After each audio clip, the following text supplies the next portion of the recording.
Hey man, I'm Jusko from ProudMoney.com. Are Chase and Apple hooking up as partners for the Apple Card? Well, the Wall Street Journal says at the very least they are flirting, but if they do hook up, you can expect that there are going to be some changes to the Apple Card. Now, the article today from the Wall Street Journal says that Chase and Apple are in negotiations that have advanced in recent weeks, but that a deal could be months away.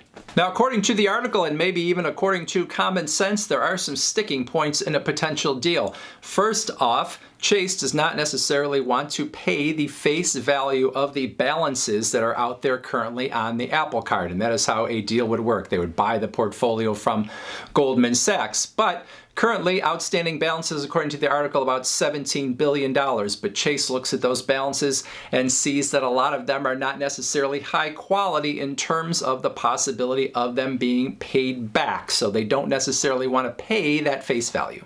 Number two, Chase is not necessarily on board with some of the features of the Apple Card. The article in particular mentions the fact that the current state of the Apple Card is that everyone gets billed at the same time at the beginning of the month, which causes all sorts of customer service issues because in order to get all those bills out at the same time and then have to deal with all the people that probably call in or are otherwise trying to connect to the issuer when that happens, you get it all at once. It's not staggered throughout the month. And with all other credit cards, everyone's got different due dates, different statement closing dates, and that allows all of that customer service work that has to be done to be staggered throughout the month. And so Chase would not go for that if they take over the Apple Card. Now, Goldman, according to the article, wanted Apple to change this after they found out all the customer service problems that it caused. Apple said no to Goldman, but it sounds like they're open to saying yes to Chase.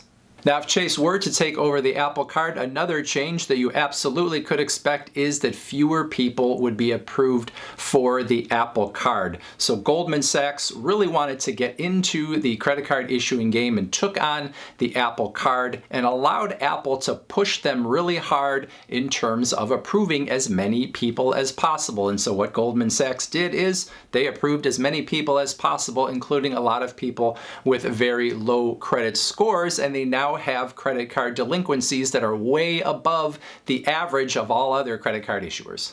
Now, I would not have bet on Chase as being the new issuer of the Apple Card, and in fact, a while back, I said I thought it was going to end up in Capital One's lap, but according to today's article, Capital One, as well as Synchrony Bank and American Express, all approached about being potential new partners for the Apple Card, and as of now, at least, none of them seem to have bitten on it, whether that is having Apple as a partner, which you have to imagine is sort of a demanding partner. Apple usually gets what it wants. The quality of the portfolio in terms of there being a lot of sort of subprime potential delinquencies. All of those things are probably playing into this, and now Chase can probably, because of their size and because of the fact that Apple may be running out of potential partners, they can maybe play a little hardball back with Apple. So we will see what happens, but according to the Wall Street Journal, Chase has the inside track here, and usually once the Wall Street Journal is reporting on it, they've got some pretty good inside information. So probably we're going to see that. When we will see it, we'll find out, and what the Apple Card will look like after that is obviously a big question. Would love to hear your thoughts about it in that comment section below. Otherwise, I thank you for watching, and as always, please go to ProudMoney.com where we do credit card reviews, we talk personal finance, we talk deals, and all sorts of other fun stuff too. If you're not going to go to the website or leave a comment below, watch this video next.